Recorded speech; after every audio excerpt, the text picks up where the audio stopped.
Jamie Houk. Did you know that childhood obesity affects more than 30% of the children in the United States?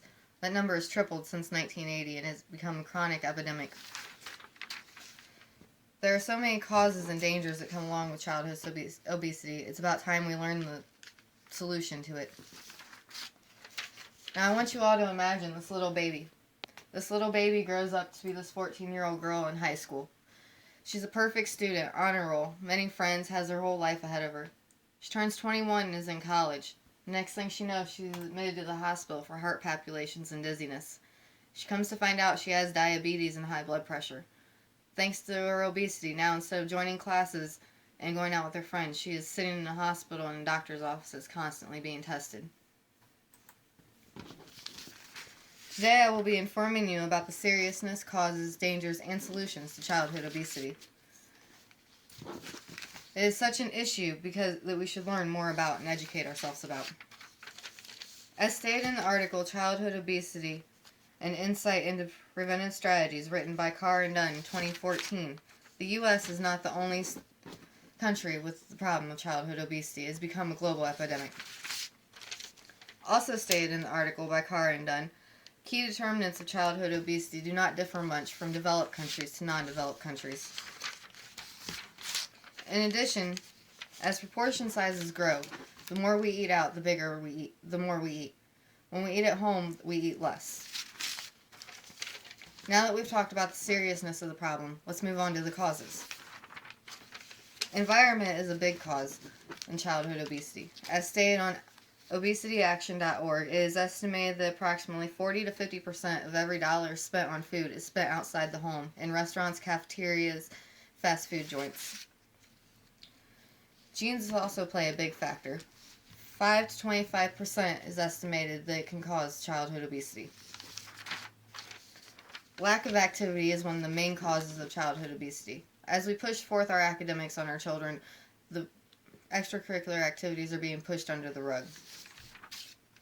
In a survey done in 2013 by the Center for Disease Control, 14% of U.S. high school students were obese.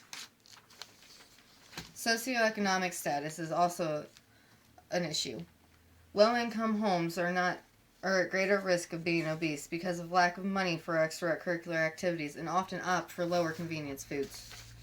Also, parents with little to no education haven't been taught nutritional values, therefore they cannot pass them on to their children. Now let's move on to the dangers of obesity. As stated on obesityaction.org, obese children can also become obese adults. In addition, great risk for serious medical issues such as heart disease, high cholesterol, high blood pressure, obesity, sleep apnea, and cancer can also be caused by obesity. As stated by Carr and Dunn, there is also a bias against the subject. This bias makes it a very sensitive subject to be talked about and is often pushed under the rug. Now that we've discussed the dangers, the seriousness, and the causes, let's talk about the solution to the problem.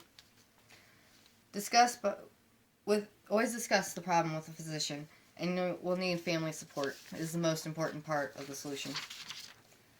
Diet therapy is also an important part. This is where your child will go see a nutritionist and learn about healthy eating habits, how to read food labels, understand the food pyramid, and learn how to take smaller bites at a smaller pace.